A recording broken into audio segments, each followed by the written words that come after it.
Thank you, Ed. Amber? All right, Tracy, thank you. Okay, well, this is the question this morning, talking finances. When it comes to retiring, how much is enough? Alexander Joyce is with us, President and CEO of ReJoyce Financial. I would imagine this is a question you get quite a bit. I mean, this is one that's going to be there. It's going to be there. Okay, so where do we start? Where do you start? Yeah. You got to start saving. How do we unravel? Right, you got to start saving, and you got to look at your lifestyle. I've always said you got to be honest with yourself, and there's this, I think, sometimes a misconception where there's a dollar amount that comes to retirement. Of course, everybody wants to have enough or not fear that they don't have enough. Right. But I think what they really have to do is step back and really truly be honest with their lifestyle and what they want that to look like in retirement. And this starts early? It does. Okay, so don't wait, right, till you're, 50 years old? Sure. When do we start? It really, if you can, don't get down on yourself if you can't max out your 401k right now or this year. This time of year it's difficult, right? Because we're approaching holiday season and maybe some people want a vacation more and they just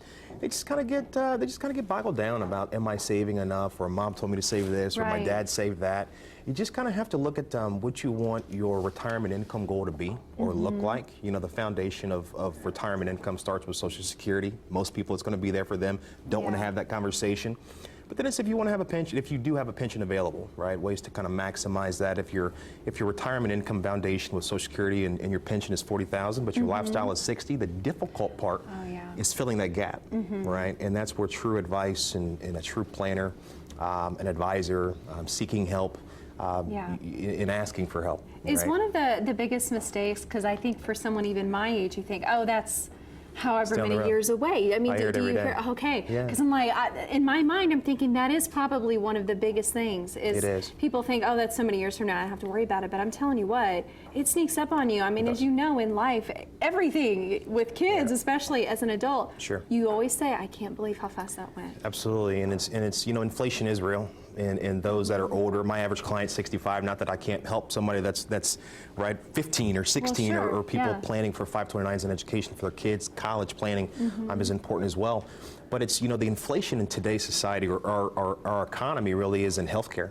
Right, people are living longer. I've got those stories every day. So you got to plan for more years, you right? You have to, right? And you got to stretch that dollar out to make sure that you can plan for longer and make sure that you don't outlive your money. That's one of the biggest fears. Well, let's talk about tips. And I know tips, tips, but you really need tips when it comes to something like this. What can we do, or what should we be doing right now? We should be keeping up with the market. Right, volatility is real. As we grow older, it is natural to be more conservative. Look at the rule of 100, right? In some cases, that still does apply today in terms of planning. Subtract your age from the number 100, and that's the percentage or the number that should be in equities, if you would. The only thing that can hedge long-term inflation is not being conservative, not going broke safely. The market, or not to get into product, if you will, but that's the equities is the only true long-term proven plan that can hedge long-term inflation. Is it a different world, people who are nearing retiring age versus perhaps someone in their 30s or so getting, looking toward the future for retirement? Is it harder? Is it easier? It's harder because I think that what I see is taxes become more of an issue.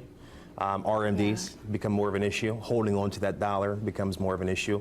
The old saying is it's hard to make it, right? I'm sorry, it's easy to make it, but hard to keep it. Yeah, that's and my so older true. clients, that's really the challenge. That's so true. I tell you what, the best thing to do if you have questions, call this guy, call an advisor, ReJoyceFinancial.com. Be able to answer any questions, of course, you might have, and get you steered in the right direction on that path. Alexander, thank you so much. My pleasure. Thank you. Tracy, on over to you.